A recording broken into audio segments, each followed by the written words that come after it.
সমান 50 গুণন 10 টাকা। 5 × 5 আর 2 শূন্য, তাহলে উত্তর আসছে কত? 500 টাকা। এবার 5 নম্বর দেখো, 1 টাকার 100টি নোট। 1 টাকার 100টি নোট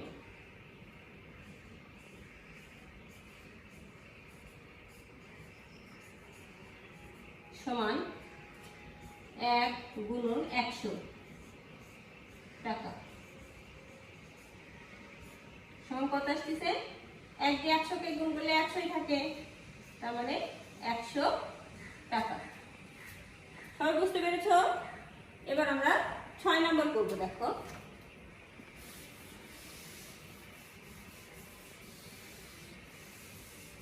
সবাই কিন্তু আমার সাথে সাথে এই অঙ্কগুলো করে ফেলবে। এই অধ্যায়ের এই অঙ্কগুলো সবচেয়ে সহজ। যখন আমরা হিসাবের অঙ্কতে আসবো, যোগ বিয়োগে, তখন একটু কঠিন হবে, হিসাব করতে শিখতে হবে। এখন অতটা কঠিন না, এখন যেগুলো শুধুমাত্র গুণ করলেই হবে, তা আমরা একটু মনোযোগ দিয়ে করবো সাথে সাথেই। 6 নম্বর বলছে 100 টাকার 10টি নোট। 100 টাকার 10টি নোট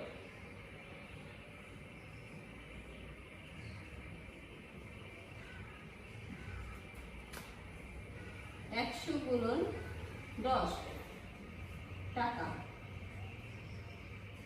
সমান 10 দিয়ে 1 গুণ করলে 10 × 10, আর পেছনে 2 শূন্য আছে, তাই 2 শূন্য, তাহলে কত আসতেছে? 1000 টাকা। এবার দেখো 7 নম্বর। 7 নম্বর বলছে 5 টাকার 100টি নোট। 5 টাকার 100টি নোট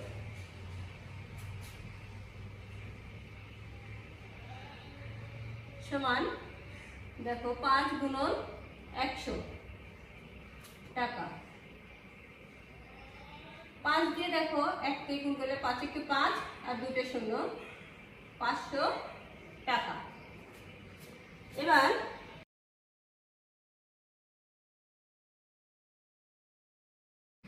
দেখো 8 নাম্বারটা। 8 নাম্বার থেকে 10 পর্যন্ত। এবার কিন্তু আমাদেরকে বলছে কয়টি নোট দিয়ে ওই পরের টাকাটা হচ্ছে। এই কয়টি নোট বের করার জন্য এতক্ষণ যেরকম আমরা কত টাকা হচ্ছে সেটা আমরা গুণ করছি। এবার থেকে নোটের সংখ্যা বের করার জন্য আমাদেরকে করতে হবে কি? ভাগ। দেখো,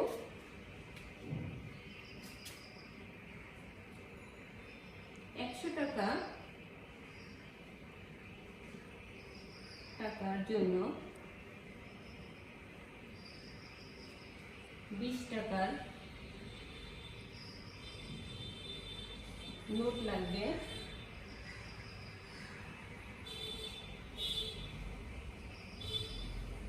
সমান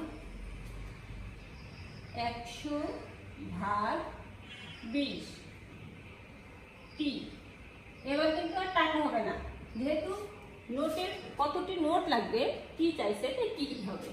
এবার 20 100 এর ভিতরে কয়বার যায়? 5 × 20 100, 5 টি। বুঝতে পেরেছো? এবার একইভাবে 9 নম্বর করবো। দেখো 9 নম্বর বলছে 100 টাকার ড্যাশটি নোট সমান 500 টাকা। আমরা লিখবো 500 টাকার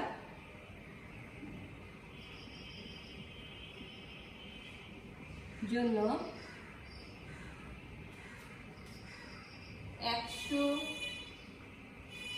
টাকার নোট লাগবে সমান 500 ভাগ 100 টি সমান, দেখো 1 5 এর ভিতরে কয়বার আছে? 5 × 5, 2 শূন্য 2 শূন্য বার চলে যাচ্ছে, অর্থাৎ 5 টি। বুঝতে পেরেছো? এবার দেখো 10 নাম্বারটা। 10 নম্বর বলছে 2 টাকার ড্যাশটি নোট সমান 100 টাকা। আমরা লিখবো 100 টাকার জন্য 2 টাকার নোট লাগবে 100/2 টি। এবার দেখো 2 এখানে প্রথমে যদি 10-এর ভিতরে ধরি তাহলে 2 10-এর মধ্যে কয়টা যাচ্ছে? 5 × 2 = 10, 5 আর একটা শূন্য এখানে বসে পড়লো, হয়ে গেল 50টি। এবার দেখো 11 নম্বর অঙ্কটা বলছে 1000 টাকার ড্যাশটি নোট সমান এক লেখে কয়টা শূন্য আছে? 4টা শূন্য, অর্থাৎ 10,000 টাকা। আমরা লিখব 10,000 টাকার জন্য 1000 টাকার নোট লাগবে।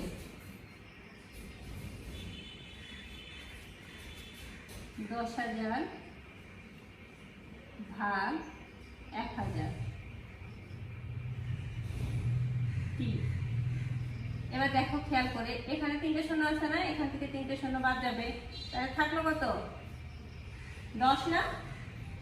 10টি। বুঝতে পারছো? তাহলে এইভাবে আমরা কত টাকা হচ্ছে, কত টাকা নোট দিয়ে কত টাকা হচ্ছে সেটা, অথবা কতটি নোট দিয়ে টাকা পরিমাণ হচ্ছে, এগুলো বের করার জন্য আমরা গুণ অথবা ভাগ করে অঙ্ক করতে পারবো। এবার আসো আমরা 77 পৃষ্ঠার অঙ্ক আছে, 77 পৃষ্ঠার অঙ্কগুলো একটু করি।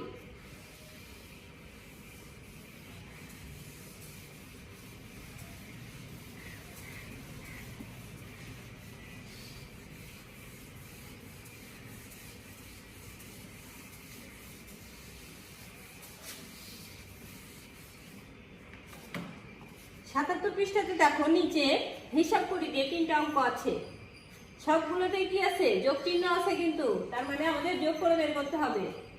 1 নম্বর অঙ্ক আছে দেখো 5 পয়সা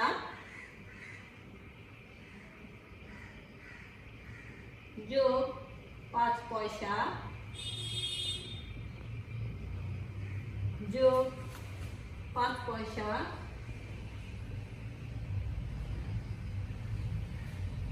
যোগ 25 পয়সা যোগ 2 টাকা সমান কত বের করতে হবে। দেখো পয়সাগুলো যেগুলো আছে সেগুলো আমরা যোগ করব, আর টাকাটা আলাদাই থাকবে। আমরা প্রথমে পয়সাগুলো যোগ করি। দেখো 5 5 10, 10 আর 5 15, 15 আর 25 যোগ করলে কত হয়? 25 আর 15 যোগ করলে 5 5 10-এর শূন্য, হাতে থাকলো 1, 2 আর 2 4, 40 পয়সা। তাই হয়ে যাচ্ছে 2 টাকা 40 পয়সা। 2 নাম্বারটা করি। 2 নাম্বার আছে 10 পয়সা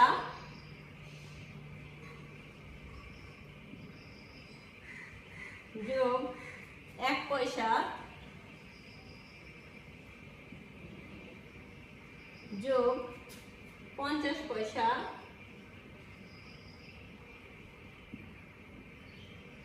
যোগ 2 টাকা যোগ 10 টাকা। দেখো আমাদের প্রথম কাজ হচ্ছে পয়সাগুলো যোগ করব, এবং টাকা যদি একাধিক জায়গায় থাকে তাহলে টাকাগুলো একসাথে যোগ করব। আগে 50 মানে পয়সাগুলো যোগ করে নিব। কেন? পয়সা আমরা জানি 100 পয়সায় 1 টাকা, তাই 100 বেশি হলে আমাদের কি হবে? টাকাতে পরিণত হয়ে যাবে। তাই পয়সাগুলো আগে যোগ করে নিই। দেখো 50 আর 10 60 আর 1 61 পয়সা, 61 পয়সা। এবার টাকা যোগ করি। দেখো 10 আর 2 12 টাকা। বোঝা গেছে? এবার 3 নাম্বার দেখো 25 পয়সা 50 পয়সা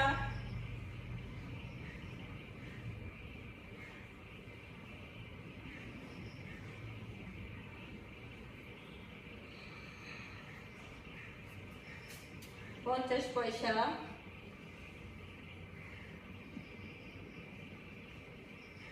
10 টাকা 50 টাকা। এবার আমরা যোগ করবো, দেখো পয়সাগুলো আগে যোগ করতে বলছি, তাহলে 50 আর 50 100, 125 পয়সা। 125 পয়সায় আমরা প্রথমে লিখে নিই, দেখো 125 পয়সা।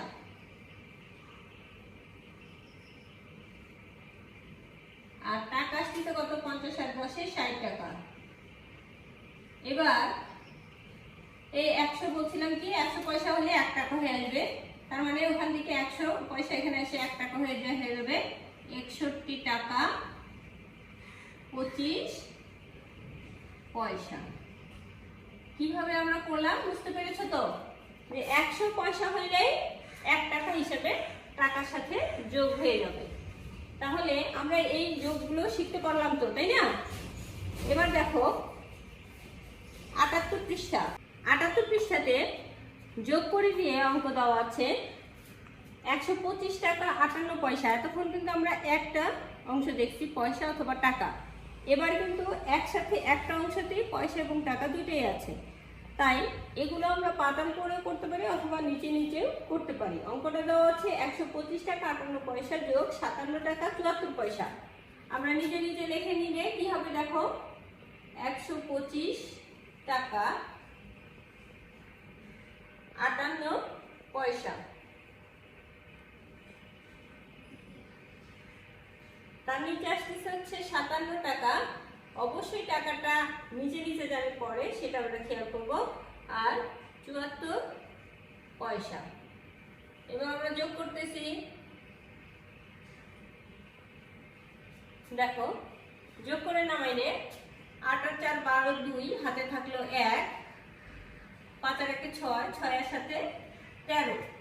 আমরা এখানে লিখলাম 132 পয়সা। আর এখানে যোগ করলে 5 7 12 2, হাতে থাকলো 1, 5 আর 1 6 আর 2 8, 1। এটা হচ্ছে টাকা। এবার দেখো এটা তো আমাদের যোগফল বের হয়ে গেল, কিন্তু আমরা কি এটা উত্তর লিখতে পারবো? পারবো না কিন্তু, কারণ কি এখানে 132 পয়সা আছে, এখানে 100 পয়সাটা এখানে চলে যাবে টাকা হিসাবে। সমান আমরা দিয়ে লিখবো 100, 1 টাকা চলে আসবে 183 টাকা 32 পয়সা। বুঝতে পেরেছো না? আচ্ছা, এবার দেখো নিচে 4 নম্বরে 3টা যোগ অঙ্ক আছে। আমি তোমাদেরকে একটা করে দিব আর বাকি দুইটা HW করতে দেব। আমি তোমাদেরকে করে দিব 2 নাম্বারটা। 2 নাম্বারটা অঙ্ক দেওয়া আছে 74 টাকা 49 পয়সা। আমরা লিখে নিই 74 টাকা 49 পয়সা। তার নিচে লিখবো হচ্ছে 36 টাকা 95 পয়সা। 36 টাকা 95 পয়সা। যোগ করতেছি, যোগ চিহ্ন দিলাম। এবার যোগ করে নামে দেখো 5 আর 9 14, 4 হাতে থাকলো 1, 10 আর 4 14 পয়সা। এবার টাকা যোগ করলে 6 আর 4 10 0, হাতে থাকলো 1, 7 3 10 1 11। এবার দেখো 144 পয়সা হয়েছে, তাই 144 পয়সা টাকা হিসেবে 1 টাকা চলে আসবে এখানে। 111 টাকা 44 পয়সা। আশা করি বুঝতে পেরেছো, এবং এই বুঝার আঙ্গিকে তোমরা 1 নাম্বার এবং 3 নাম্বারটা HW করবে। আজ এই পর্যন্তই। আল্লাহ হাফেজ।